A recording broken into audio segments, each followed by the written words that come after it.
Halo everybody, apa kabar semuanya?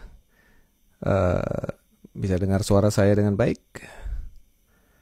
Selamat datang di Pongki Barata Crossover One dan Crossover Wati. Semoga semua dalam keadaan baik dan sehat. Semoga semua sedang dianugerahi kebahagiaan. Saya yakin di saat-saat seperti ini sekarang sudah cukup larut ya. Kalau di Bali sudah jam 9, tapi di tempat Anda mungkin jam 8 atau mungkin jam 10.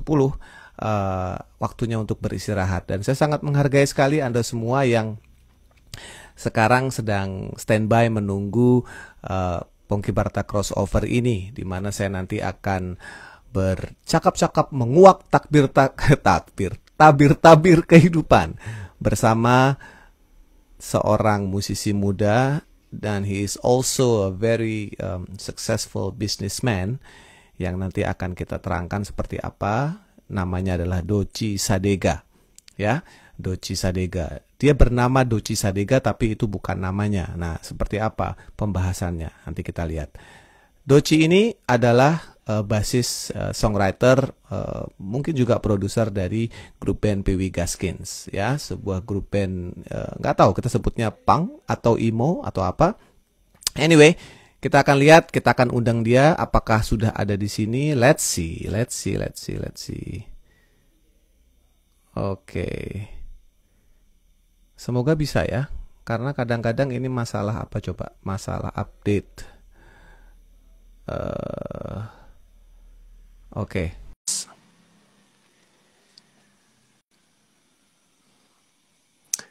Gorontalo hadir. Wah, keren. Mana lagi?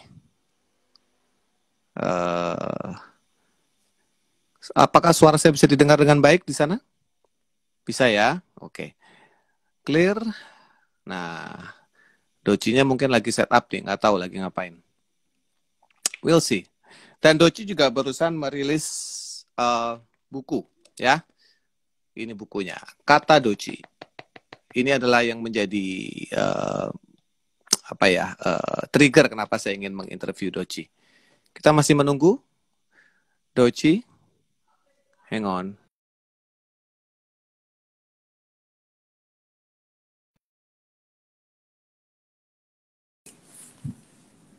Nah, kelihatan lampunya Dodge. Dengar suaraku? Kayak ini gak sih, kayak influencer gak sih? Ini gue settingan gue. Anjir. Dengar, tapi gue belum ini nih, videonya belum. Ntar ya. Oke. Tunggu, masih connecting di sini. Belum connect, gambarnya belum? Belum, gambarnya belum, audionya doang. Ini gue lagi di... Loh, kok bisa ya? Gak tahu nih. Kayaknya sinyalnya agak jelek. Coba. Gue lagi di kantor ya. Ulang aja. Kalau di gua sih gambar lo jalan, so no worries. Audio lo hilang sekarang. Oke. Hang on. Gua remove dulu. Hang on ya, hang on. Gua ulang.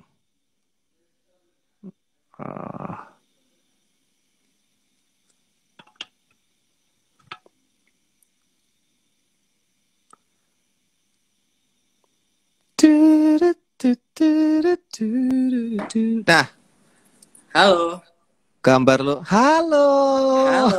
Tuh lihat ada lampunya kan, kayak gue terlalu dekat. Gak apa-apa. Kalau cowok-cowok halonya kayak gitu nggak enak ya. Halo. Terus ini terlalu terang, gue silau. Gak apa-apa Dot, lu silau menunjukkan pesona lu di dunia maya. Alah. Jangan pakai Xiaomi katanya. Kata orang-orang. Lihat di mana nih? Di rumah? Lagi di tempatnya Malik. PW Gaskins lagi ngetek, terus bagian keyboardnya mau diisi sama Ilman. Oh, Malik dan yang penting-penting ya? Iya, Malik dan yang penting. Itu band namanya gitu, tapi nggak ada satupun personel yang namanya Malik. Iya, gue tahu. Bingungin itu, agak bingungin. Salah satu band awet juga tuh. Benar. Band awet juga ada terus ya. Loh, kok lu rekaman PW Gaskin bukannya kabarnya PW Gaskin sedang off? Rencananya begitu. Rencananya emang harusnya itu 2020 kemarin itu Piwi ngerjain album terakhir sama Oh ya. ngurusin beberapa apa namanya farewell show lah gitu. Wah, sudah sampai ke farewell show. Keadaan nggak bisa sesuai rencana, semuanya harus Hmm. mundur, terus Hmm.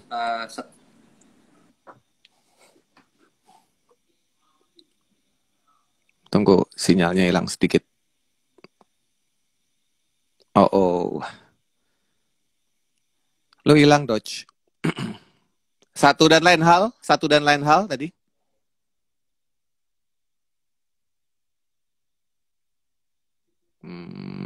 Oke, it's happening again. Oke. Gue ulang lagi ya. Dodge, hilang Dodge. Gue ulang lagi.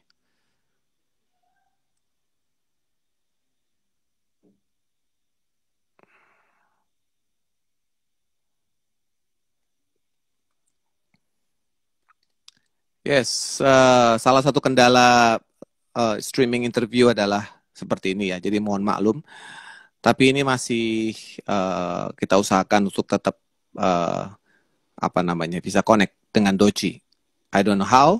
Ya semoga Tuhan memberkati ya pembicaraan ini. Karena ini kita akan ngomongin bukunya Doci yang lucu. Balik lagi. Oke. Karena satu dan lain hal. Nah, karena satu dan lain hal apa tadi? Karena satu Akhirnya dan rekaman lain lagi. hal, ya banyak yang harus dipending. Soalnya kan tadinya kan emang rencana kita mau hiatus untuk cari tahu apa sih Life Without Pee Wee Gaskins gitu. Harusnya lu bikin album yang berjudul Life Without Pee Wee Gaskins, tentang Pee Wee Gaskins. Enggak, bukan album. Jadi setelah kita bikin No, I mean ini saran gue. Maksudnya lu bikin album judulnya Life Without Pee Wee Gaskins maksudnya. Iya, bisa. Akhirnya rekaman ya, lagi itu, tetap. Tapi karena rekaman lagi ya karena ya jadi kayak apa ya beberapa hal pandemi ini bikin kita tersadar bahwa emang kita nggak bisa lepas satu sama lain, salah satunya itu. Jadi jawaban dari pertanyaan Life Without Pee Wee Gaskins itu bisa terjawab sebelum kita ngelakuin si hiatus ini. Gitu. Oke. Juga akhirnya ya kayak apa ya kayak berdoa akan sesuatu tapi terwujud sebelum waktunya gitu. Jadi kayak be careful of what you wish for kalau menurut Piwi gitu. Kalau menurut anak-anak yang tadinya ada yang berdoa kayak gue berdoa deh supaya kita nggak ketemu lagi, supaya kita bisa tahu artinya kehilangan apa sih gitu. Tapi ya ternyata didoain dengan pandemi ini yang kita jadi nggak bisa ketemu, kita nggak bisa manggung, kita nggak bisa ngerjain sesuatu yang udah direncanakan. Ya, got it. Ini serunya adalah komen-komen ini mereka nggak komen, mereka nulis lirik-lirik lagu lu. So you have that kind of impact to the fans ya. Apakah kamu merasa begitu? Apakah you feel bahwa akhirnya message lu tersampaikan ke mereka dan mereka sampai nulisin lirik-lirik ini ke lu? Lu merasa punya impact gak ke fans? Dan mau seperti apa yang lu bawa buat fans itu? Ya, salah satu kesenangan gue bisa bermusik dan membuat satu karya gitu adalah bagaimana karyaku ini bisa hidup di kehidupan orang lain. Orang lain bisa relate, orang lain bisa ikut merasakan apa yang gue tulis, walaupun gue tahu keadaannya mungkin berbeda. Gue cerita apa, mungkin orang nganggapnya oh ini relate ke gue, tapi dengan keadaan yang berbeda. Tapi itu yang akhirnya bikin sebuah lagu itu ternyata artinya nggak cuma satu, tapi bisa banyak hal gitu artinya.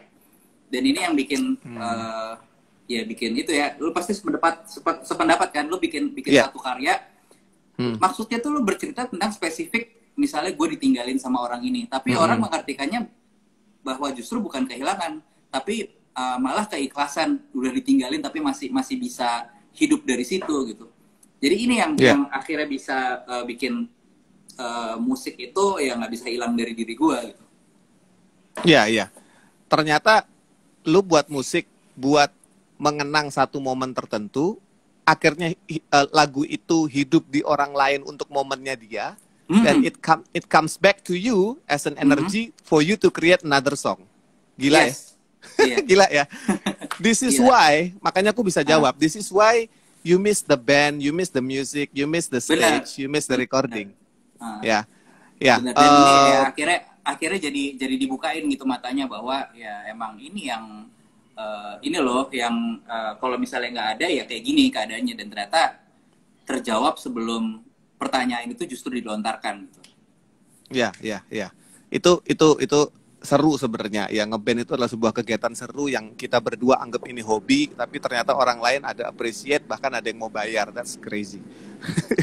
Dan kita harus jelaskan dulu ke crossover One dan crossover Wati ya, ke masyarakat ya, bahwa sebenarnya kita bersaudara cukup dekat ya. Bersaudara kita punya hubungan saudara cukup dekat. Sebentar. Jadi orang tuamu adalah gimana jelasinnya? Kalau dari pohon terah. Dari pohon aku agak susah ya, kalau dari terah susah ya. Tapi gini, yang lucu adalah aku tuh dulu sebenarnya pertama kenal sama Lea justru. Ya. Waktu masih kuliah, Lea itu pacaran sama sahabatku senior. Mereka pacaran cukup dekat, dan karena gue dekat juga nih sama abang-abangan waktu itu kan senior nih. Jadi gue tuh dianggap adik sama Lea. Iya. Jadi kayak gue sering di luar mereka pacaran berdua, gue suka jalan sebagai gue suka jalan sama Lea, tapi dianggapnya seperti adik-adik gitulah, adik-adikan lah gitu. Nah, nggak lama habis itu sepupu gue langsung Mas Andi menikah sama Tina. Adiknya Lea.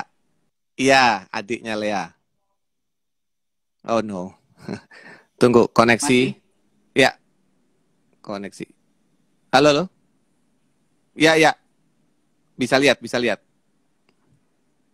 Menikah dengan adiknya Lea. Okay. I have to do something about this. Sorry, kepotong. Okay. I don't know. Ya, inilah the perk of using internet. Tontonannya gratis ya guys, jadi jangan protes. Akhirnya Mas Andi, sepupu gue langsung itu nikah sama Tina, jadi langsung akhirnya gue sama Lea beneran bersaudara. Nah, Tina adalah kakaknya istriku. Lea dan Tina itu adalah adiknya istriku, maksudnya. Jadi langsung otomatis kita bersaudara, sudah kita. Nah, iya bener. Nah, Doci, ada satu cerita yang ingin gue share ke lu yang mungkin lu nggak tahu ya. Jadi mamahmu itu sempat konsultasi musik ke saya. Kalimat beliau begini, Mas Pongki, aku punya anak, dia hobi ngeband. Kira-kira apa yang bisa dilakukan ya untuk membantu bandnya dia? Itu nanya ke gue, iya. Itu setelah aku kenal dengan keluarga Cipaku. Gitu. Okay. Nah, disitulah aku dengan sok taunya, pengetahuanku yang apa adanya saat itu secara major label, bla bla bla bla bla, ya otomatis itu pengetahuan sepihak karena aku nggak pernah tahu bandmu seperti apa, kamu seperti apa. Yang aku ingat, aku punya kenalan baru saat itu, keluarga papa mama, dan kamu juga waktu itu, kamu masih umur berapa ya waktu itu ya, berarti waktu menikahnya Tina itu ya. Anyway, terjadilah obrolan, aku ngasih saran-saran bla bla, nggak tahu tuh nyampe ke kamu atau enggak. Yang jelas mamamu tuh concern juga sama karirmu, sehingga dia pengen punya andil juga gimana caranya bantu gitu saat itu ya. Lucu itu. Iya, lucu. Soalnya ibu sama ayah itu emang dukung banget sih dari awal. Dan waktu pertama kali tahu keluarga Cipaku itu Sofinya nikah sama Pongki Cikustik waktu itu langsung wah, bisa kayak, wah ini berarti bisa nanya-nanya nih tentang musik segala macam gitu. Oh, nah bener toh. Nah itu dia. Tapi satu yang mereka nggak tahu adalah gue duluan kenal sama si Lea justru gitu. Iya. Karena Lea punya album pertama, Lea Simanjuntak punya album pertama juga atas prakarsa kita juga. Jadi Lea tuh waktu itu nggak tahu harus gimana, akhirnya dia punya album. So anyway, cukup untuk silsilah. Kita akan lanjut ke bahasan paling penting adalah kenapa lu akhirnya nulis buku Kata Doci. Ini yang menurut gua tahu lu suka nulis di Twitter, gua tahu lu suka tulisan lu di Instagram tuh suka kayak apa ya, banyak clue, kayak petunjuk gitu. Jadi nggak cuman caption biasa. Kadang pendek tapi kayak mau ngomongin apa gitu. Nah, akhirnya lu nulis buku dan akhirnya gue jadi tahu pola pikir lu bahwa ternyata lu se-lonely itu zaman dulu dan lu banyak dibenci orang ya. Situasi lu itu sangat rock and roll menurut gue di sini. Termasuk Your First Kiss. Lu tulis Your First Kiss di sini ya. Gue nggak tahu lu berani banget menulis dan ada satu poin nanti gue tunjukin di sini, dan lu juga menulis 2 bab tentang istri lu. 2 bab nih gue baca. Gue belum selesai, gue sampai ke cuma Omo. satu ya, ada 2. Ya. Gue sampai ke paragraf Omo tadi.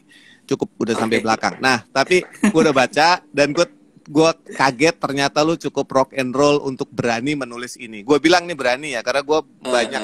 Tapi sebelum sampai ke sana, kenapa lu nulis ini?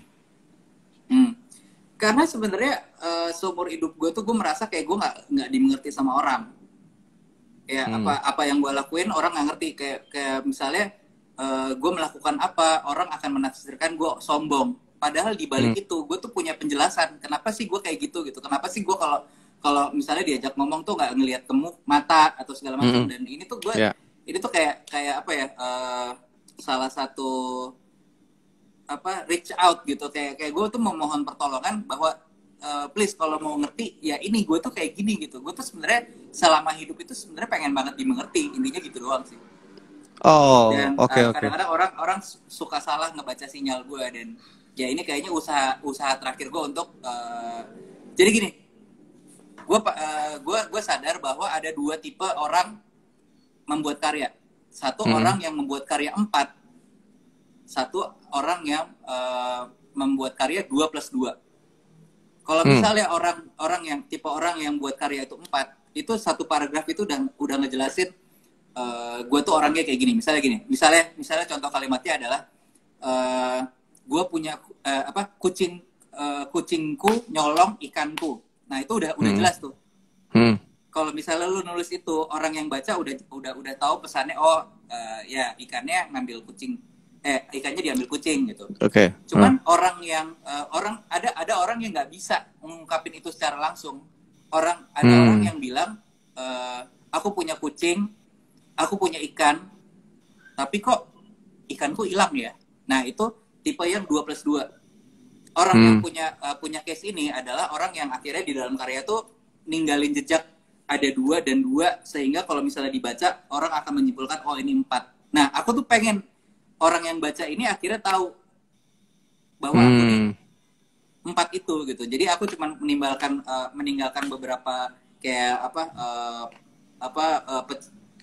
serpihan roti sampai orang tahu gitu ngebaca, ternyata maksudnya seperti ini gitu. Aku pengen banget bisa dengan dibaca ini berarti seenggaknya ada orang yang bisa mengerti ini loh yang aku lewatin sampai sekarang, ya kayak gini gitu. Struggle itu seperti ini segala macam. Iya, gue tertarik di awal-awal lu justru nggak ceritain Piwi Gaskin. Justru di awal lu nggak ceritain Piwi Gaskin. Lu berusaha giring orang kayak film Being John Malkovich. Jadi orang masukin dulu ke cara pikir lu dulu. Lu runutin dulu semuanya, bahkan tapi startnya mulus sih dari mengenalkan kenapa namanya Doci ya. Mungkin lu sudah ngomong di podcast lain, cuman di sini ada penjelasan lebih dalam lagi kenapa namanya Doci dan pakai H gitu, karena harusnya nggak pakai. Cuman gue belum nemu kenapa Sadega ya. Sadega itu singkatan dari nama lengkapku, nama lengkap gue kan, nama lengkapnya kan Alditsa Deka Nugraha. Kalau disingkat itu jadi Sadega gitu. Berarti lu penggemar film misteri kah? Suka mengacak-acak kata, kalimat, clue-clue gitu.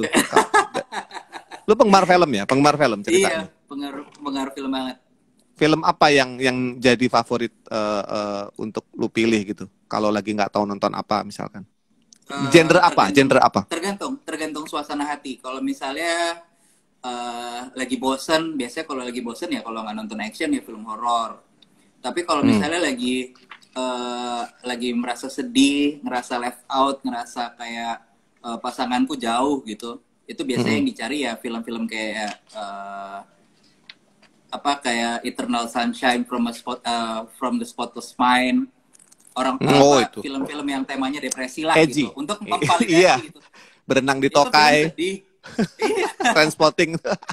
Trainspotting ya gitu-gitu, kayak film-film depresif gitu yang akhirnya ditonton untuk ngerasain sebenarnya kan yang paling menyebalkan adalah berasa sendiri itu loh, berasa kayak gue tuh merasakan ini sendirian gitu. Tapi kalau misalnya nonton film yang kira-kira si karakternya lagi struggling masalah yang sama tuh, jadi kayak oh ternyata hidup ini tuh kita nggak sendiri karena orang tuh ngerasain perasaan yang sama juga gitu.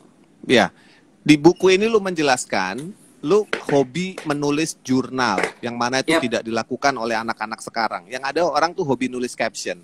Padahal caption tuh part of journaling sebenarnya kalau mau diambil intinya ya. Cuman lu hobi menulis jurnal. Pertanyaan gua, apa yang membedakan jurnal sama diary? Diary. Oke. Yang satu lebih cewek, satu lebih cowok, apa gimana tuh? Enggak sih. Kalau gue sih bedanya cuman kalau jurnal sama diary itu sifat privasinya. Jadi jurnal dari awal gue nulis jurnal, konsepnya adalah siapapun bisa membaca jurnal ini sebagai bahan pembelajaran.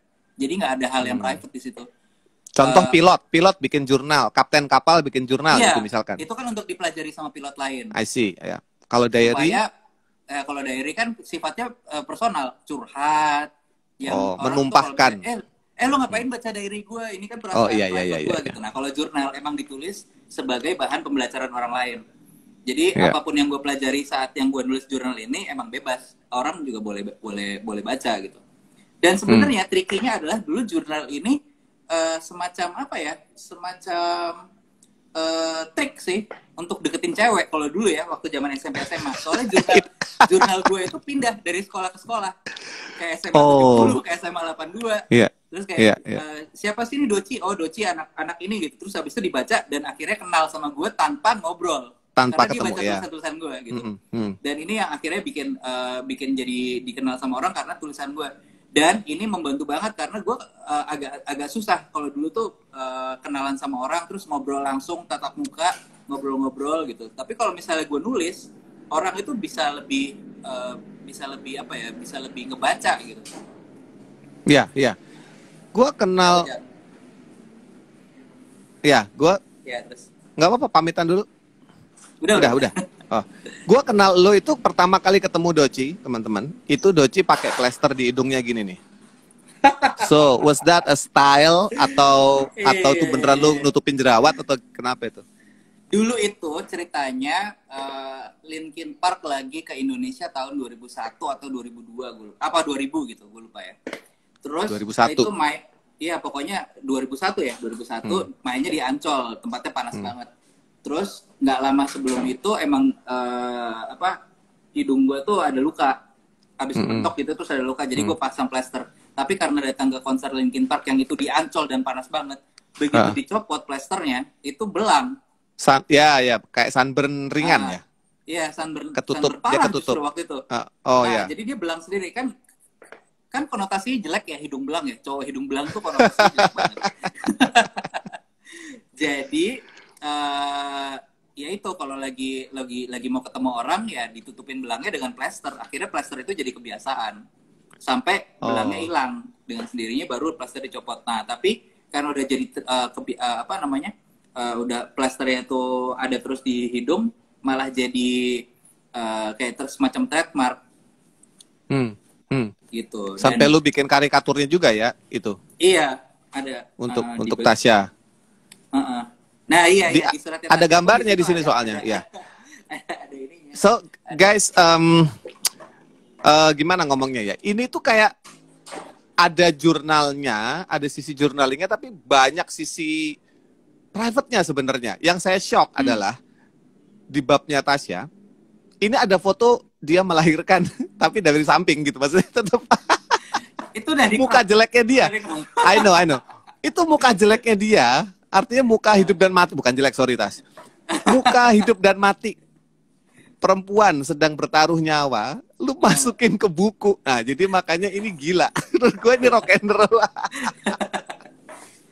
Iya. Untuk menulis buku ini berapa lama yang lu perlukan? Iya, jadi ceritanya tuh dulu sebenarnya sama bukunya penerbitnya itu udah dari 6 tahun lalu ketemu sebenarnya. Mereka nawarin, Dodge, lo ini dong, lo nulis buku dong, kita terbitin. Soalnya sebelumnya gue pernah nulis buku tapi fiksi. Jadi ceritanya tentang judulnya Gombal Gembel ya.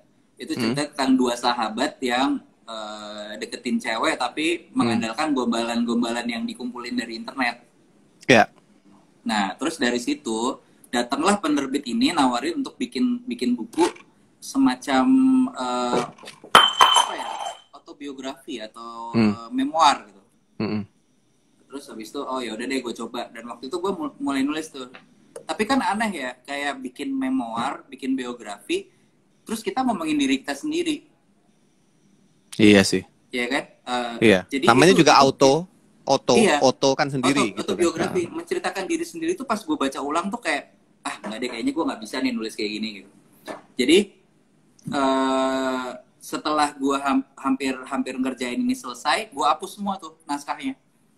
Gue hapus semua sampai akhirnya nggak kontekan lagi sama si penerbit bukunya ini. Habis itu udah menikah, terus habis itu PWGS masih jalan terus sampai akhirnya ada satu tweet gue yang bilang, am I still relevant? Gue bilang gitu di Twitter, am I still relevant? Terus habis itu si bukunya ini, penerbit ini nyautin, terus ya udah kita ini aja, kita olah aja relevan apa enggak, terusin aja buku yang kemarin gitu. Terus abis itu jadi ini kayak oh iya ya, waktu itu kan ada project bikin buku sama Bukune. Akhirnya ngobrol lagi sama Bukune, terus si Bukune bilang butuh waktu berapa lama buat bikin si buku ini, buku Kata Doci. Terus gue bilang waktu itu minta waktu ya udah 6 bulan deh, 6 bulan, deadline-nya 6 bulan, gue kasih naskah gitu. Oke, ya udah dikasih waktulah 6 bulan. Nah tapi kalau gue itu kalau nulis energinya tuh mesti nggak putus. Kalau misalnya energi putus tuh kayak nggak bisa nulis lagi. Jadi itu digas dari awal sampai habis itu kurang lebih 2 minggu lah, supaya nggak terlalu lama ditinggalinnya. Jadi kalau udah capek nih, hari ini ngantuk, besok lanjutin lagi, besok lanjutin lagi sampai akhirnya 2 minggu selesai naskah pertama. Terus dikasih sama bukunya, ini udah jadi naskahnya. Terus wah cepet banget, iya. Dan tadinya itu pengen ada ghostwriter-nya. Jadi sesinya kayak interview dan dia yang akhirnya nulisin bukunya. Tapi akhirnya nggak jadi karena udah keburu aku tulis sampai habis tuh. Nah, habis itu rilis lah yang Kata Doci yang versi pertama, yang waktu itu pernah sempat rilis tapi belum dibikin untuk toko buku segala macam ya. Waktu itu cetakannya cuma 500 kalau nggak salah. Nah, cetakan 500 itu pas aku baca ulang, kok banyak plot hole-nya, kayak ceritanya tuh belum tuntas gitu, tapi udah kayak orang yang nggak fokus cerita lah, orang cerita ini belum selesai tapi kok udah nyeritain yang lain gitu. Nah akhirnya pas karena cetakannya udah habis, bukunya bilang ini mau dicetak lagi apa mau bikin buku baru, kata bukunya. Terus gue bilang di ini aja deh, kita reissue lagi yang kemarin tapi ditambahin. Nah pas ditambahin itu ternyata totalnya akhirnya dapat 40 halaman. Dari tambahan-tambahan cerita yang aku masukin di Kata Doci yang pertama sampai yang sekarang itu bedanya 40 halaman. Sama covernya juga akhirnya ganti pakai cover ini karena pertimbangannya supaya masuk kalau masuk toko buku itu lebih eye catching lah. Nah, dari covernya sendiri udah bercerita banyak tentang apa isi bukunya gitu. Kan ini kan kalau dilihat pertama ini Doci pakai ya baju hitam, terus habis itu ada bass karena dia kan seorang musisi anak band lah gitu. Ada, tapi ya salah satu hidden message di sini adalah selain ada stiker Piwi, di sini juga ada Sunday Sunday dan One Triple Nine, yang ini brand yang aku bikin. Oh iya. Dan diceritain juga di dalam apa namanya yang dicetakan pertama tuh nggak menceritakan apapun tentang brand dan bisnis yang selain. Tapi kalau misalnya ini dilepas, nah ini kan jadi baru lagi. Kalau dilepas ini jadi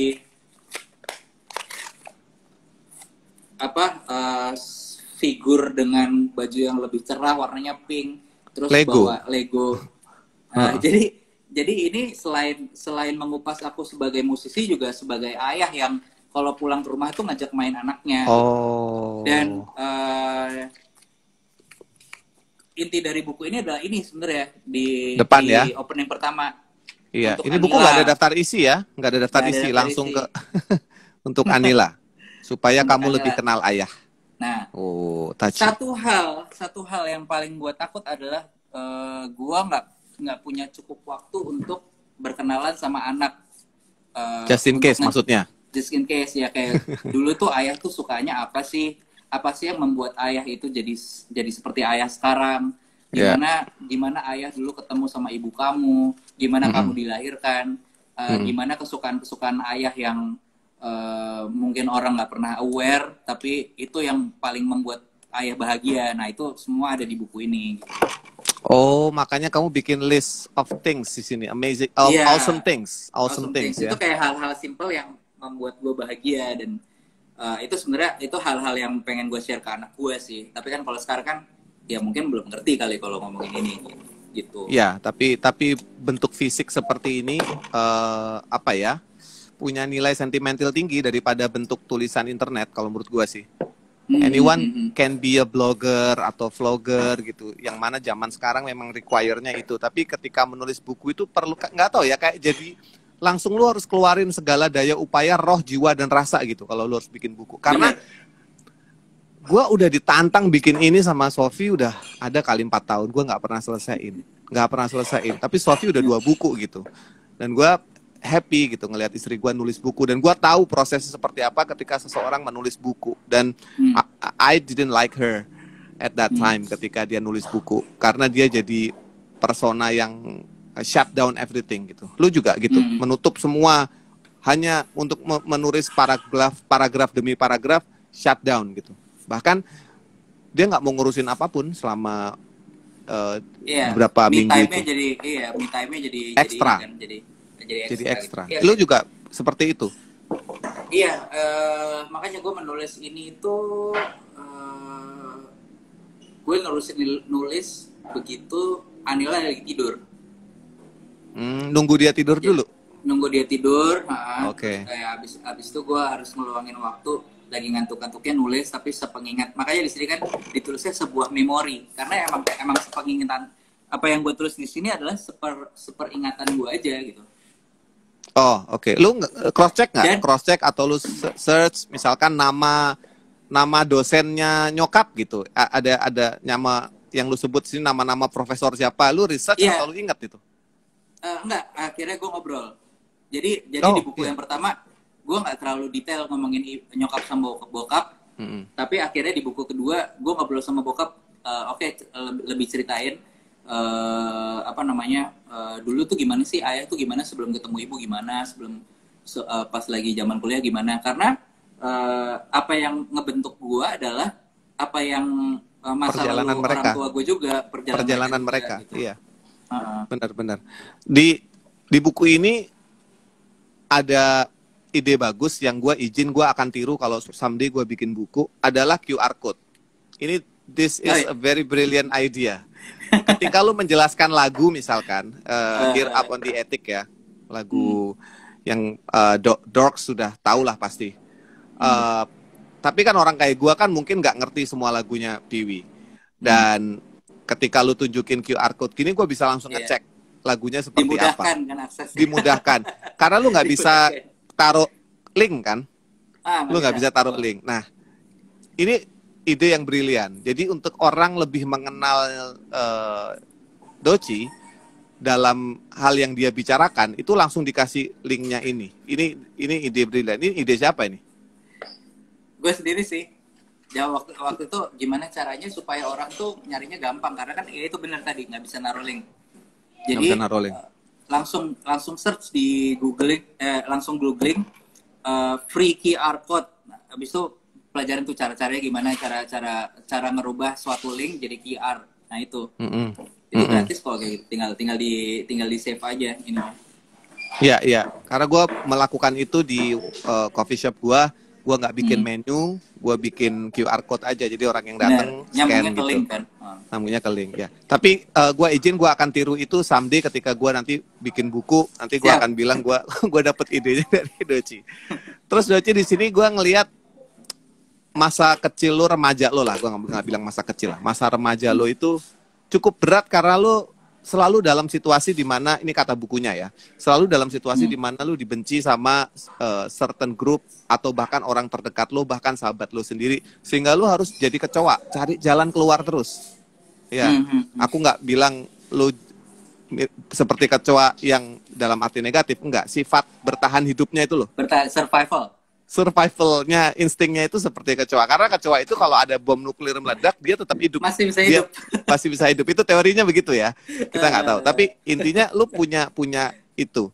Nah, dari masa-masa itu apa yang paling lu misalkan lu menyesali nggak? Karena kan itu menjadikan lu Doci yang sekarang, yang penuh cerita. Iya, bener. Lu menceritakan dalam lagu. Apa yang sebenarnya terjadi saat itu? Tapi paling jadinya ini sih, karena kan gue ngabisin separuh dari masa tubuh gue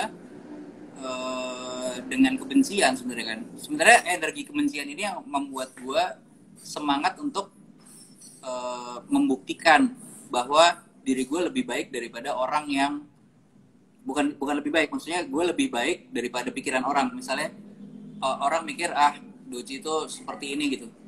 Jadi loser, gue banyak ngabisin waktu. Misalkan. Iya, loser lah. Loser. Misalnya orang bilang gue loser, nggak punya teman, sampah segala macem. Tapi akhirnya gue menghabiskan waktu gue tuh mengubah energi negatif itu jadi sesuatu yang positif. Tapi kan itu kan ngabisin banyak energi ya. Nah, ya yang paling gue energi yang habis itu yang akhirnya jadi sesuatu yang banyak yang terbuang sih di hidup gue gitu. Yang harusnya gue bisa lebih nikmatin, jadi lebih kayak harusnya gue nggak semarah itulah jadi seorang remaja gitu. Iya. Soalnya di situ kan bahkan gue nulis kayak apa sih spesifiknya, sampai ada satu tulisan di kamar. Oh ini. I'm happy for your life even though I hate it all. Kayak itu masa remaja gue tuh kayak ini banget gitu, pemarah banget gitu. Buku lo ini sangat ini ya. Even though now you're married man ya, kamu sekarang sudah menikah, you're a father now, tapi buku lo ini sangat teenager kalau menurut gua dari desainnya. Ya, jadi lu kayak gini, lu punya sisi bapak di rumah ketika lu pulang ketemu Tasya dan Anila. Tapi ketika lu menulis buku lu jadi remaja lagi. Karena kayak emang gitu. Buku ini disiapkan supaya si Anila itu lebih cepat menerimanya. Gitu. Ya let's say 5 tahun lagi dia udah bisa baca kan? Dia bisa. Bahkan kalau misalnya lagi tidur gitu, terus Anila ngelihat buku gue geletak gitu di meja. Anila tuh suka minta ini, ceritain dong tentang Anila gitu. Terus gue baca dari buku ini gitu, yang waktu dia lahir segala macam. Ini ada ini quote dari, nggak tahu lu ambil apa dari lu sendiri. Jika kamu tidak sanggup menutup ribuan mulut, kamu punya 2 tangan untuk menutup telingamu. Ini message buat siapa? Anila. Itu message buat Anila, buat semua orang yang merasakan karyanya itu banyak pembencinya segala macam. Kayak jadi kan kalau kita ngomongin Pee Wee Gaskins tuh orang aware sama apa yang namanya anti Pee Wee Gaskins zaman itu kan. Iya, hatersnya ya, hatersnya. Dan orang tahu bahwa sekarang APWG udah nggak ada. Nah pasti berarti pertanyaan kan gimana caranya lo ngilangin itu masa-masa sulit itu. Jadi banyak banget kayak teman-teman gue yang akhirnya memulai band, terus habis itu ketemu sama haters, itu banyak yang konsul ke gue gitu. Kayak waktu itu sih kayak Baskara Hindia, Hafiz. Dia kan pernah tuh ngalamin masa di mana dia itu dibenci karena ada satu statement dia yang dijadikan senjata, masalah metal gitu. Gimana sih caranya? Nah itu pesan gue adalah itu, lo nggak bisa nyuruh orang diem, tapi lo bisa nutup kuping lo gitu. Jadi ya intinya yaitu lo harus belajar nutup 2 telinga lo daripada lo harus bungkam ribuan mulut. Lo punya pilihan itu lo nggak lo dengerin gitu. Gua tahu Pee Wee Gaskins punya haters tuh dari mana coba? Dari Kaskus. Dari Kaskus, iya makanya itu. Iya kan, Kaskus. Pak, mungkin ada nggak tahu Kaskus itu apaan? Kaskus itu website komunitas yang isinya macam-macam beragam, dari orang jual beli sampai yang jorok-jorok, sampai sekedar gosip. Forum umum lah. forum umum. Forum umum. Nah, di situ gue tahu ada band Piwi Gaskins yang punya haters. Itu cukup ini ya, cukup mengganggu lo saat itu. Ketika mengganggu tuh lu buka nggak sih? Iya. Lu buka nggak sih Awalnya yang membaca ganggu, itu? Awalnya ganggu, terus jadi nggak ganggu, terus jadi ganggu, sampai akhirnya merugikan yang sampai karena itu udah nggak relevan lagi. Maksudnya udah kayak, merambah ke yang nggak ke apa tuh? Iya, nggak masuk akal kan fisik. Fisik kayak tadinya kan dibilang APWG itu masalah karena awalnya tuh sebenarnya cuman simple. Piwi itu dulu band komunitas, cuman menolak gigs komunitas demi ngambil job yang lebih besar. Sebenarnya ini masalahnya pertamanya itu. Oke. Dan ini sebenarnya miskom. Awal kenapa kayak gini. Jadi Piwi itu dulu dijadwalkan misalnya nih bulan depan tanggal 13 dihubungin nih manajer, main ya di kafe inilah gitu, di kafe A gitu. Nanti lo main jam sekian. Terus manajer belum ngiyain. Soalnya masih ya nanti dikabarin minggu depan kalau misalnya nggak ada jadwal masuk, bolehlah kita main gitu. Nah, tapi sejak itu langsung ditulis tuh acara tanggal 13 ada Piwi Gaskins gitu kan. Nah, ternyata 3 hari setelah itu manajer dapat job pensi. Ngiyain dong, ngiyain. Iya. Habis itu bilang ke si komunitas ini, bilang yang pertama kita nggak bisa main karena kita main tanggal 13 kita main di SMA sekian lah gitu. Tapi ternyata nama kita tuh masih ada di acara itu sampai hari H. Oh, oke. Nah, di satu sisi ya nama Piwi Gaskins di situ dipergunakan supaya event itu rame ya. Tapi kan Piwinya udah bilang kita nggak main, kita mainnya di tempat lain. Nah, orang-orang yang datang ke situ mikirnya apa? Wah, Piwi udah nggak mau nih main di komunitas, maunya yang dibayar. Gitu. Awalnya terus digoreng. Digoreng sama yang kesel ya, digoreng.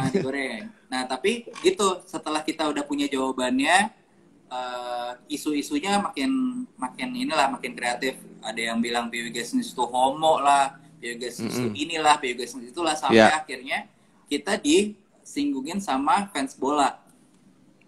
Iya. Nah, itu I heard the story sedikit itu. Yang di Surabaya ya? Di Surabaya. Akhirnya kita ditabrakin sama fans bola karena ya makin lama makin harus ada alasan kenapa band ini harus dibenci gitu waktu itu. Udah nggak musiknya lagi ya? Udah nggak masalah musik lu jelek gitu? Udah nggak itu ya? Udah. Jadi yang dibahas itu bukan musiknya, udah bukan gayanya, bukan apa, tapi ya itu kenapa kok tiba-tiba kok kita mau main di Surabaya terus tiba-tiba bakar bendera bola sana gitu, kan nggak masuk akal. Tapi ada aja gitu yang percaya gorengan itu. Iya, benar. Karena lebih mudah membenci daripada mencintai. Nggak tahu kenapa ya begitu ya.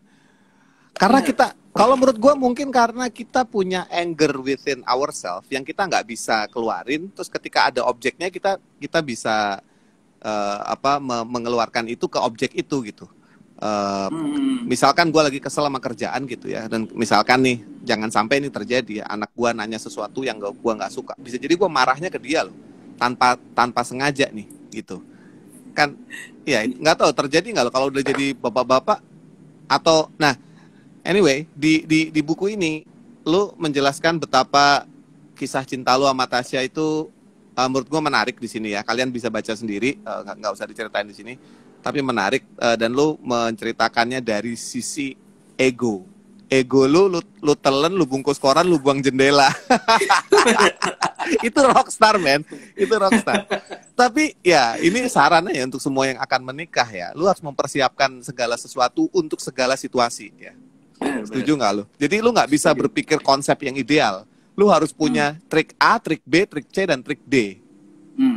Just in case ya. Lo bisa cerita sedikit nggak mengenai itu? Lo harus telan ego lo tuh dalam kadar apa tuh?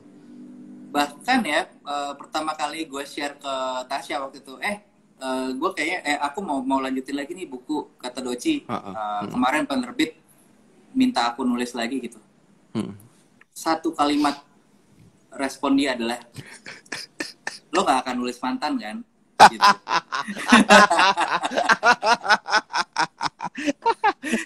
Quote aja.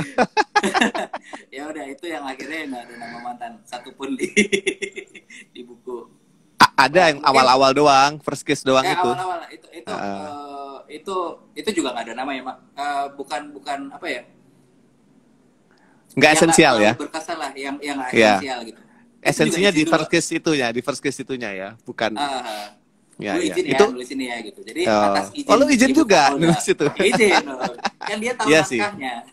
Iya, iya, iya. Ya, at least apa ya, minta opini ya supaya kita tahu. Kadang kan nggak semua orang bisa deal with our situation. Nggak semua orang tuh bisa, ya, termasuk istri sendiri sih. Benar-benar. Benar-benar. Dan ternyata ya itu setelah buku ini selesai, oh ternyata bisa kok menceritakan tentang hidup gue tanpa membahas hal-hal yang ternyata nggak penting-penting amat gitu. Iya, kalau gue pernah nanya ke Sofi, kalau aku bikin buku tentang lagu-laguku, yang otomatis itu adalah cerita dengan beberapa Tentang mantanku. ya. Ya, apakah engkau bersedia? Aku tanya ke Sofi gitu, ke istriku. Itu Terus Tasya Tasya tuh, nanya pulang tuh, jam berapa pijit? Pijit. Lu sama Belum, amat aku begini masih gue. ada di sini. Bentar Tas, Masih pinjem ada dulu di bentar. kantornya Malik. Gue tanya, apakah Sofi, apakah kamu boleh aku nulis tentang mantanku? Dia bilang, selama itu relevan sama ceritanya boleh. Tapi pertanyaan lebih besarnya adalah, apakah mantanmu mau ditulis di situ? Belum tentu loh. Gitu. Oh iya bener juga. Iya, iya, iya. Benar. Dan gue kebetulan Tapi tahu salah satu yang gue mantannya bersyukur Doci sih. adalah Zaman tapi Doci gue muda bersyukur itu. ya, Kenapa bersyukur? yang gue bersyukur adalah orang tahu bahwa beberapa lagu gue itu terinspirasi sama beberapa beberapa orang yang waktu itu terlibat asmara sama gue lah gitu ya. Cuman Tasya itu semaju itu untuk berpikir bahwa the singer is not the song. The singer is not the song. Iya. Oh oke. Jadi kalau gue menulis sesuatu itu tuh udah bukan tentang diri gue lagi. Ya oke. Dan begitu karya dilepas itu semua orang bisa relate dan itu nggak harus tentang gue. Kayak misalnya ada satu lagu Fluktuasi Glukosa yang emang ada video klipnya dan di situ ada terpampang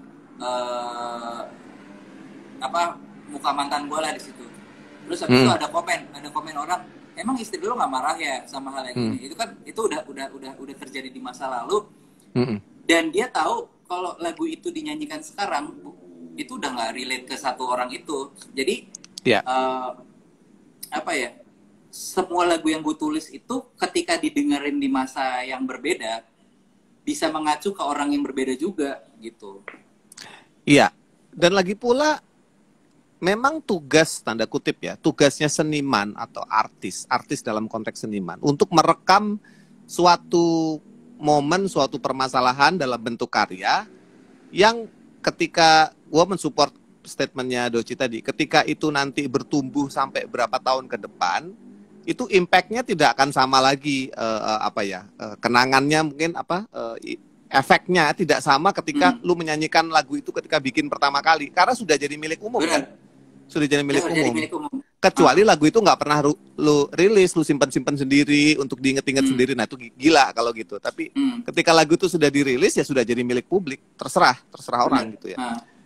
Terus ya ada lagi yang menarik di sini adalah lu menceritakan tentang lu sebagai businessman. Disinilah kenapa gue tertarik untuk ngobrol di Pongki Barata Crossover. Karena begini, salah satu tujuan gue membuat crossover ini adalah supaya kita semua ini bisa saling menyemangati di situasi yang sedang kayak begini ya.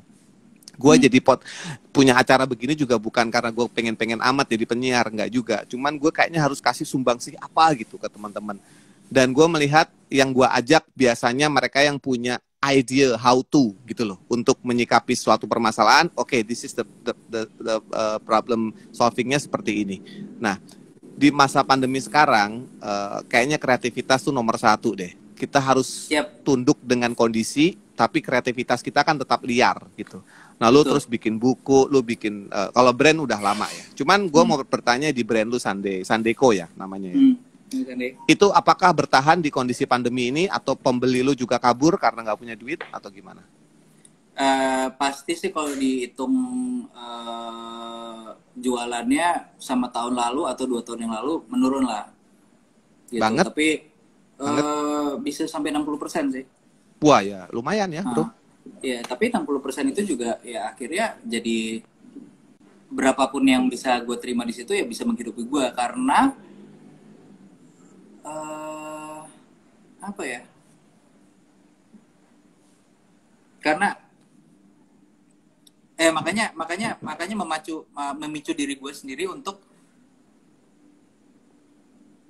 lebih ini lagi, halo, lebih berinovasi lagi. Inovasi. Oh, oke. Yang tadinya 100% jadi 60%, berarti kan gue harus ngisi 40% itu kebutuhan gue. Iya. Gimana caranya ya gue harus bikin hal-hal yang lain.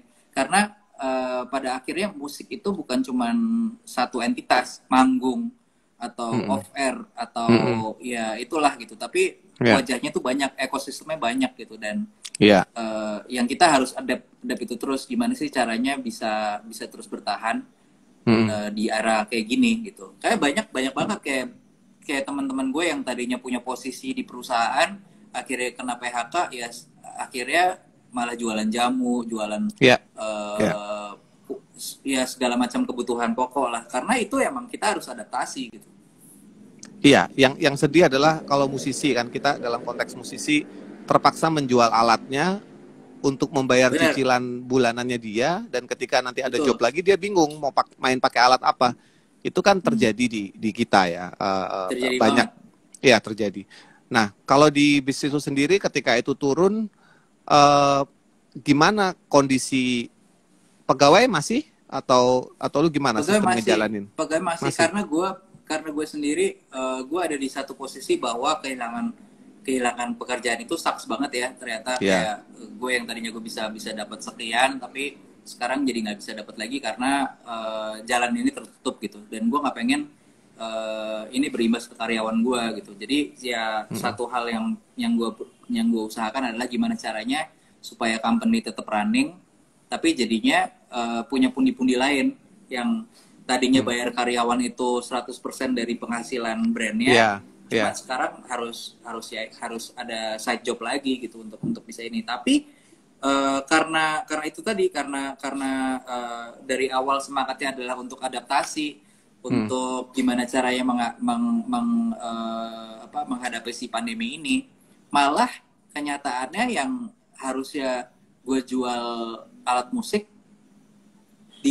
di masa pandemi ini malah beli. Jadi malah beli dan jadi ini jadi akhirnya gue sadar ternyata ini investasi gue yang paling utama sebagai musisi. Gue harusnya punya alat banyak, bukan ngejual alat karena ini untuk long run-nya adalah alat-alat yang akhirnya bisa menghidupi gue gitu. Tapi untuk bisa ngebeli alat ini ya berarti harus punya pintu-pintu baru untuk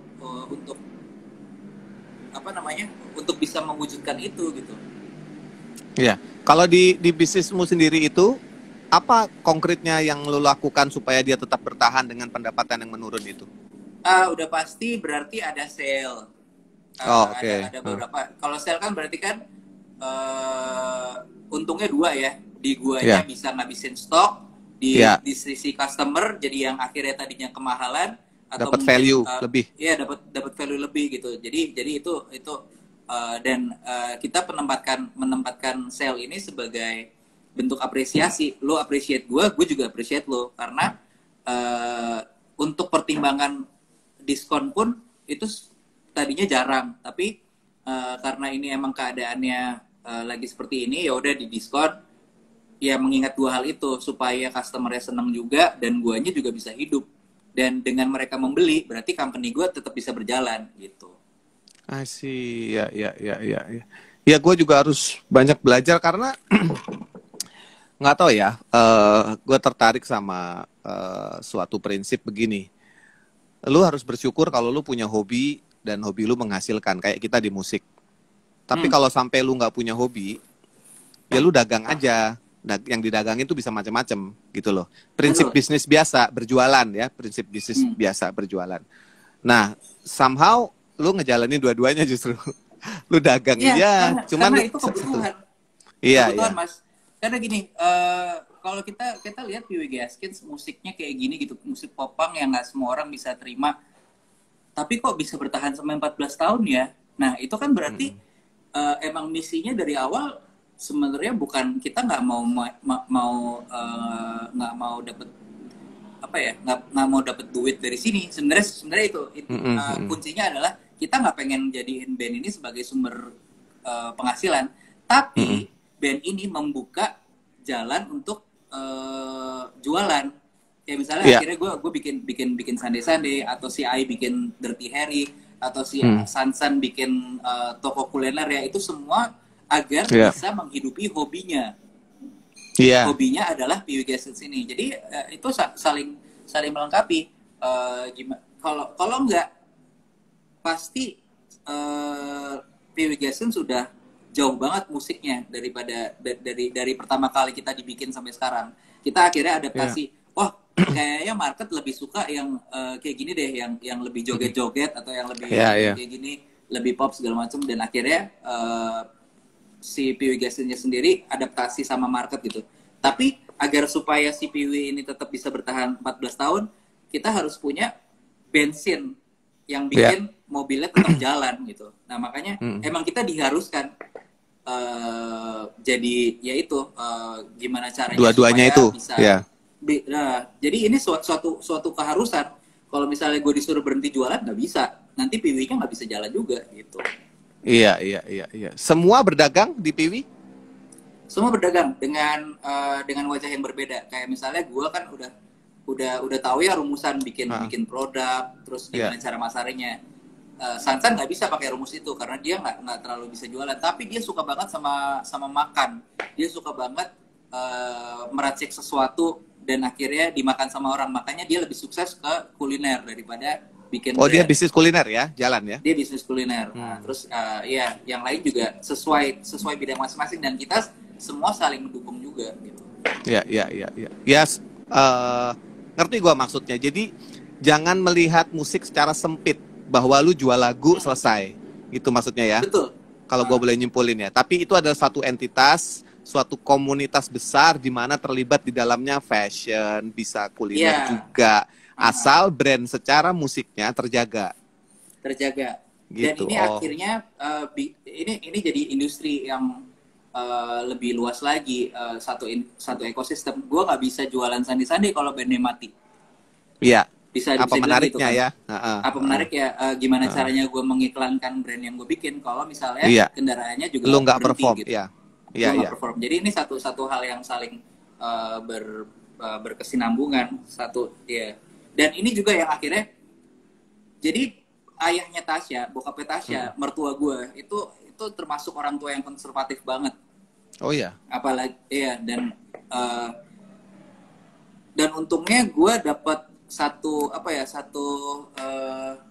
jawaban yang pas waktu ditanya kerja lo apa sih gitu. Kalau misalnya waktu itu gue bilang gue anak band, ya jelas lah gue bakal, anak gue nggak akan gue kasih ke lo. Ada tembok nih. Kalau nah, waktu itu gue bilang ya saya ada di bisnis musik. Saya ada di bisnis musik gitu. Bisnis musik maksudnya gimana? Iya maksudnya gimana? Ya jadi emang saya pada dasarnya saya musisi. Saya bermain musik, tapi sebenarnya dagangan saya bukan di situ. Saya berbisnis, tapi saya ekspansi, berkembang. Iya, berkembang dari musik yang saya bikin. Jadi saya bikin musik sebenarnya bisnis seperti. Habis itu bokap langsung mertua langsung relate. Oh iya, saya ngerti tuh kayak gitu. Saya ngerti rasanya membangun sesuatu bla bla bla bla bla. Waduh. Semangat langsung ya. Siap Om. Jadi jangan bilang lu anak band, bilang lu ada di bisnis musik. Itu. Bener sih. Karena musik itu bentuknya nggak cuman itu gitu. Wajah musik itu banyak banget. Iya. Kayak dan gimana? Lo suka apa sih? Lo main game. Game butuh musik untuk bisa menyenangkan. Lo nonton film butuh soundtrack. Lo nonton iklan butuh jingle. Semuanya itu ada musiknya gitu. Iya, that was also my answer to my friends yang sekarang dia jadi dosen. My very close friend namanya Ibu Mita, dia dosen di Sanata Dharma. Dia at some point dia tanya ke aku gini. Jadi ini orang ini dekat banget sama aku. Kalau ngasih contekan dia tuh lewat dia. Semua PR-ku yang tidak dikerjakan dia ngerjain. Pokoknya she's very close to me. Dia nanya, Pong, kamu mau begini terus main musik? Loh iya, emang kenapa? Emang kamu yakin orang bakal nonton kamu terus? Nah itu salahnya di situ, Mita. Aku bilang, musik itu nggak cuman aku nyanyi, naik panggung nyanyi dibayar. Itu lebih luas dari itu. Iya. bahkan ketika aku tidak ditonton, aku bisa dapat uang. Aku jelasin tuh perihal royalti, bisnis musik lainnya kayak bikin iklan segala macam. Jadi ya itu pendapat umum ya. Dan kita harus pintar-pintar juga membela diri, ngeles sih sebenarnya bahwa yang kita pilih itu memang udah jadi pilihan kita. Karena dibanding dia yang konvensional, dia memilih jadi dosen. Yang mana cita-cita dia gitu. Gue juga support. Sampai sekarang dia masih pengajar hebat di kampus. Tapi gue bangga juga sih dia mendapatkan apa yang dia impikan. Gue juga berjuang lewat bisnis musik. Dan yang menarik adalah lu tadi bilang ini bisnis musik ya. Memang betul. Karena apa? Musisi itu kebanyakan sibuk di masalah musiknya. Dia lupa ada orang lain yang membisniskan. Kenapa nggak yang membisniskan ini lu sendiri gitu loh? Iya betul. Ya kan? Kebanyakan kan orang lain yang ngebisnisin. Lu daftar, lu jadi desain nama label, yang ngebisnisin ya labelnya. Dari segala cara gitu. Ya, jadi gue tertarik sama Doci karena selain karena bukunya juga karena dia punya pemikiran bisnis ini. Kalau sepatu gimana, Doci? Sepatu. Jadi, apa yang terjadi sekarang? Oke, sepatu ya. Jadi dulu itu mulai Sunday itu 2010. Itu berarti hampir 11 tahun lah. Ya, hampir 11 tahun. Dan gue baru belajar seluk-beluk sepatu itu 3 tahun belakangan lah, 3 tahun atau 2 tahun. Dan awal mulanya adalah gue diminta beberapa brand sepatu untuk bikin kolaborasi, di mana gue mendesain sendiri sepatu itu. Jadi kan itu kan satu ilmu baru ya buat gue ya. Gue punya platform untuk belajar. Gue baru mulai banget, akhirnya gue tahu produksi sepatu tuh kayak gini, cara desain sepatu sih kayak gini. Dan pilihannya adalah kalau misalnya gue terapkan si sepatu yang baru gue pelajarin untuk Sunday itu akan jadi resiko buat brandnya, karena ini sesuatu yang baru gue belajar dan gue bisa gagal. Iya. Dan kalau misalnya gue gagal bikin sepatu di Sunday secara entitas akan hancur juga gitu. Dan orang juga akhirnya bingung gitu. Ini sebenarnya brandnya mau kemana sih? Mau ke sepatu apa mau ke baju? Terus jadi bingung gitu. Akhirnya untuk mengurangi resiko itu adalah gue bikin brand sendiri. Dan dari segi misi, dari segi branding, ini terlepas dari apa yang udah Sunday bikin. Jadi akhirnya jalan lah sepatu brandnya apa tadi? Ini sepatu ya. Oh oke. Oh, oke. Tuh bocoran tuh, belum rilis. Wah, cap OA. OT. Ya kalau OT langsung ketahuan. OA. Miss Mita dosenku Mas tuh. Iya, salam deh. Coba nakalnya Pongki kayak apa dulu gitu. Itu duduknya sebelahku tuh Miss Mita itu. Oke, jadi akhirnya lu duduknya sebelah gua. Jadi akhirnya lu bikin sepatu. Kalau sekarang ada yang bertanya nih, oke Mas, aku ingin belajar nih tentang branding band, tentang brand band. Ya, ada di bukunya juga branding band. Apa yang harus band saya atau saya lakukan supaya saya bisa sampai ke fase itu, ke pemikiran itu, brand dan band? Iya, pertama adalah lo harus sadar bahwa ngeband itu nggak cuman bermusik aja. Ngeband itu nggak cuman sebatas manggung dan dibayar dan punya penonton dan mabuk-mabukan pas lagi nongkrong, tapi banyak banget yang terlibat di situ. Ada satu ekosistem. Lo manggung butuh wardrobe, ya kan? Dan ini pemikiran sederhana, daripada gue pakai wardrobe orang, kenapa nggak gue bikin wardrobe gue sendiri dan akhirnya bisa dijual? Makanya ada brand si Sunday. Terus dari situ juga dari penghasilan yang bisa dikumpulin dari main band bisa diinvest ke hal lain yang nggak berkaitan sama musik, misalnya bikin kafe atau bikin model untuk apalah gitu. Tapi itu semua saling jadi pelengkap gitu. How do you know your band is good enough for a brand? How do you know? Bagaimana taunya? Oke. Ketika apa? Kalau case PW Gason sendiri ya. Jadi PW Gason itu waktu 2009 dikontrak sama satu brand asal Australia namanya Avance. Kaos ya? Ini kaos dan Ya. pokoknya aparel lah. Ini awalnya gini doang. Waktu itu gue lagi lihat-lihat di toko, terus harga kaos ini harganya 250.000, mahal banget buat kaos. Terus gue lihat di labelnya, oh ternyata brand Australia. Terus ada emailnya, ada websitenya, ada emailnya. Gue kontak dong. Dan waktu itu Piwi lagi 2 tahun, terus bikin MySpace, di mana MySpace itu semuanya terukur. Listener lu berapa, lagunya itu di place berapa, dan bisa dirubah jadi statistik. Jadi waktu itu gue ngobrol sama Avance, hi Avance, gue Doci dari band Piwi Essence dari Jakarta, Indonesia. Ini MySpace kita, ini data-datanya, pendengarnya sekian segala macam. Kayaknya kita bisa kerjasama karena kayaknya market kita sama nih. Next thing we know, seminggu setelahnya Avets ngirimin satu kardus isinya barang-barang mereka yang untuk kita pakai manggung. Oh, oke. Nah, dan sejak kita pakai, terus Avets juga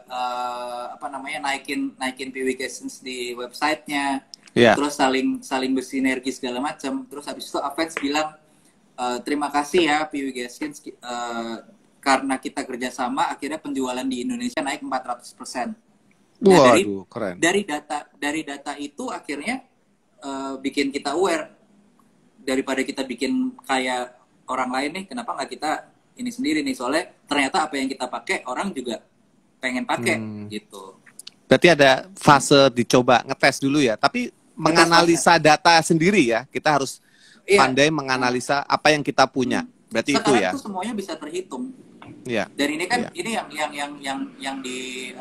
yang dijalanin sama industri sekarang kan, yang industri media sosial. Data. Mereka ada data, mereka nanya impression, mereka nanya engagementnya berapa, dan ini semua bisa terukur gitu. Dan ini malah jadi bisnis sendiri yang tadinya sesuatu yang nggak kepikiran, tapi untuk beberapa orang malah jadi sumber penghasilan ya. Influencer itu bisa hidup dari angka-angka itu gitu. Pembahasan brand dan band itu ada di buku ya, berarti ya? Ada. Oke. Ada. Bagaimana caranya membuat band sebagai brand, memperlakukan band sebagai brand, karena band itu nggak cuma musik itu tadi. Itu teman-teman, kalau mau belajar, paling tidak kita menambah wawasan deh. Nggak harus yang susah-susah kok. Dan lagi pula nggak tahu Doci lulus kuliah nggak? Nggak. Tuh ada nyokap tuh, Ratih. Oh, tante. Halo Ibu. Halo. Iya, coba nanti dikonfirmasi. Dulu kita pernah ngobrol-ngobrol masalah Doci awal-awal ngeband. Kamu bukan Doci di rumah dipanggilnya siapa? Ayah. Di rumah kamu dipanggilnya siapa? Ya, Doci juga sih. Oh, sekarang Doci juga. Oh, oke. Ditsa. Itu aku inget Ditsa. Ya. Nah, berarti sekarang pertanyaan terakhir. Apa sebenarnya punya target nggak terhadap buku ini? Target lo apa yang pengen lo dapat dari buku ini apa ke audiens? Maksudnya untuk audiens sih ini sebagai bonus aja, karena emang lo nggak nyari duit dari sini juga maksudnya ya? Iya walaupun mau. Syukur. Katanya Mamat. Tutup. Ya udah apa aja lah. Gue makan dulu deh kalau mau. Iya. Makan. Iya, kalau ngitung uang royalti buku kan kita tahu miris. Karena gue tahu royalti istri gue. Ya, Indonesia literasinya nggak tinggi. Nah, makanya ketika lu rilis buku, apa yang lu ingin dapat gitu?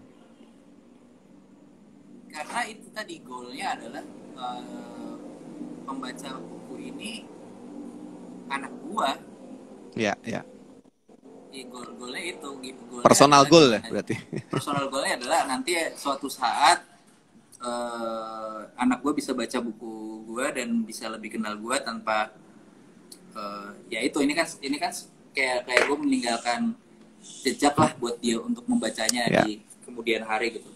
Tapi kalau misalnya orang ternyata baca terus terinspirasi dari sini segala macam, itu menurut gue bonus. Ya, bisa terjadi. Paling nggak gue sendiri terinspirasi. Apakah gue harus nulis buku ya? Karena ada beberapa konsep yang gue pikirin dan akhirnya gue nemuin solusinya. Oh iya ya, QR code sekarang adalah solusi untuk menunjukkan. Misalkan gue cerita lagu Setia gitu, gimana mau nunjukin orang yang nggak tahu? Ya di sini gitu. Iya, ya. Doci, thank you banget waktunya. Semoga nggak Thank you mengganggu banget, Mas rekamannya. Taufik. Sukses buat Piwi Gaskins yang band dengan nama seram tapi lagunya kocak. Namanya serem tapi. Oh ya, satu lagi yang harus diomongin di buku ini adalah teman-teman, di sini ada caranya Doci nulis lagu. Jadi kalau kalian penasaran, ya Ada mungkin tuh kan tips nggak nulis dibahas lagu. di tempat lain ya, hanya di buku ini Iya, gitu. betul. Cara Doci bikin lagu tuh ada di buku ini. Jadi kalau mau tahu segera dapatkan. Cari tahu sendirilah di akun Instagramnya dia. Saya juga nggak hafal penerbitnya di mana. Buku nih. Ini.